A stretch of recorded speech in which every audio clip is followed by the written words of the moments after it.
Hello dear students, today we discuss about the human resource development. Means हमारा जो मानव जो संसाधन है, ह्यूमन जो रिसोर्स है, उसको कैसे डेवलप किया जा सकता है।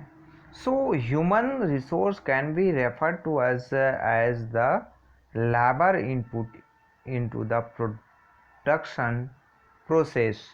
On the basis of skill we can classify labor employed in the process of production into 3 groups. Means generally आप हमारा क्या कि हम बात करें ह्यूमन रिसोर्स की, हम बात करते हैं तो जो ह्यूमन रिसोर्स है उसमें हम लेबर के रूप में इनपुट जो प्रोडक्शन प्रोसेस में कहा जाता है तो वो हमारे लिए ह्यूमन रिसोर्स कहलाता है। सो यहाँ पर जो प्रोडक्शन है जो क्लासिफाइड किया जाता है, लेबर जो एम्प्लॉयड होते हैं किसमें, प्रोडक्शन जो प्रोसेस है उसके अकॉर्डिंग टू जनरली हमारे जो लेबर है उसको यहाँ पर 3 ग्रुप्स में कैटेगराइज किया गया, जिसको एक अनस्किल्ड लेबर जिसके पास कोई स्पेसिफिक स्किल नहीं होते हैं, नॉर्मल जो मजदूर होते हैं उसकी बात है। देन स्किल्ड जो होते हैं has the basic skill require for the job, यानी उनके पास कुछ बेसिक जो नॉलेज होता है जो जॉब के लिए ज़रूरी होने चाहिए और उससे रिलेटेड इनको वर्क आता है। हाईली स्किल्ड की बात करें तो has expertise in the skill requirement for the job, यानी इसके पास एक्सपर्टीज होता है, वो एक्सपर्ट होते हैं और उसको बहुत ज़्यादा अपने जॉब का नॉलेज होता है, वो स्टडी किए रहते हैं। सो ये आपके हाईली स्किल्ड। तो 3 टाइप से, एक अनस्किल्ड, देन आपका सेकंड आता है स्किल्ड, देन आपका थर्ड आता है highly skilled. So the productivity of Nations human resource depend on certain factors such as health, literacy, possessions of technical skill, their industrious nature and a motivational level, technology development and infrastructure. Means अब यहाँ पर कोई भी जो बात किया जाए, किसी भी जो नेशन है तो वहाँ का जो ह्यूमन जो रिसोर्स है वो कुछ जो सर्टेन जो फैक्टर्स हैं उस पर डिपेंड करता है। यानी वहाँ पर ह्यूमन रिसोर्स है तो वो कितना प्रोडक्टिव है वो डिपेंड करता है कि उसका जो हेल्थ कंडीशन है वो स्वस्थ रहता है कि हमेशा बीमार रहता है, वो पढ़ा लिखा है, लिटरेसी कितना एजुकेटेड है, देन आपका पोसेशंस ऑफ टेक्निकल स्किल, यानी जो आप उसको जो टेक्निकल जो नॉलेज के इस टाइप का है, दे आर जो इंडस्ट्री जो नेचुरल है, मोटिवेशनल जो उसका लेवल है वो कितना मोटिवेटेड है काम करने के प्रति, देन टेक्नोलॉजिकल जो डेवलपमेंट है और इंफ्रास्ट्रक्चर डेवलपमेंट। तो ये सब जो फैक्टर्स हैं वो किसी भी कंट्री का जो डेवलपमेंट है उस पर भी डिपेंड करता है और वहाँ का जो ह्यूमन रिसोर्स है उसकी प्रोडक्टिविटी है उस पर भी डिपेंड, उसको भी इफेक्ट डालता है, उसको भी प्रभावित करता है।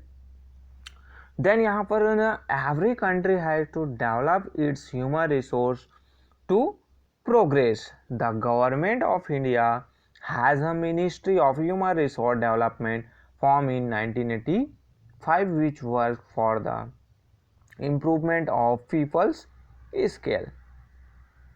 मीन्स आपके जो हर जो कंट्री डिफरेंट जो एवरी जो कंट्रीज हैं उनके पास ह्यूमन रिसोर्स के जो डेवलप करने के लिए अपना एक अलग सा प्रोग्रेस क्या होता है, उनके पास डिपार्टमेंट होता है और जो वो कंटिन्यू वर्क करते रहते हैं।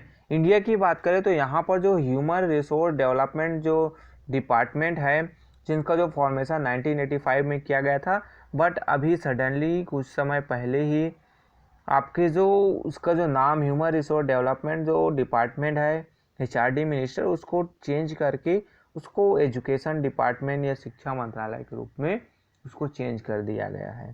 सो जनरली ह्यूमन जो रिसोर्स डेवलपमेंट की बात किया गया तो जो ह्यूमन रिसोर्स है डेवलप करना है तो एक जो डिफरेंट जो मिनिस्ट्री है वो इंडिया में भी बना हुआ है जो इस फील्ड में काम करते हैं, इस फील्ड से देखते हैं कि जो लोगों को और कैसे डेवलप किया जा सके और कैसे उसको मोटिवेट किया जा सके और कैसे बेहतर से बेहतर उनका यूज़ किया जा सके। Then like other resources human resource are also not equally distributed over the world. Means generally हम जो देखते हैं तो अदर जो रिसोर्सेज हैं, जैसे हमने मिनरल रिसोर्स की बात किया कि तो आयरन ओर जो है वर्ल्ड में सभी जगह एक समान नहीं मिलते, तो उसी टाइप से जो हमारा जो ह्यूमन रिसोर्स है वो भी सभी जगह इक्वली डिस्ट्रीब्यूटेड नहीं है।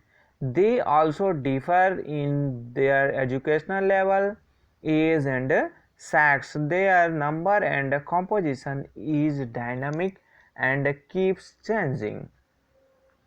मीन्स यहाँ पर हम बात करें तो अलग अलग रूप में इक्वली डिस्ट्रीब्यूटेड नहीं है, डिफरेंटेड है।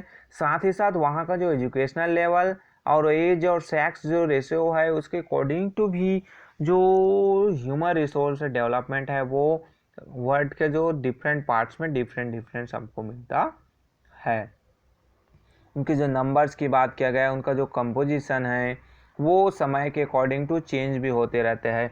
जैसे हम जापान के लोगों की बात करते हैं तो वहाँ का जो एजुकेशनल जो लेवल है वो बहुत ही ज़्यादा हाई है, ज़्यादा पढ़े लिखे लोग हैं, वहाँ पर टेक्नोलॉजिकल नॉलेज ज़्यादा होता है।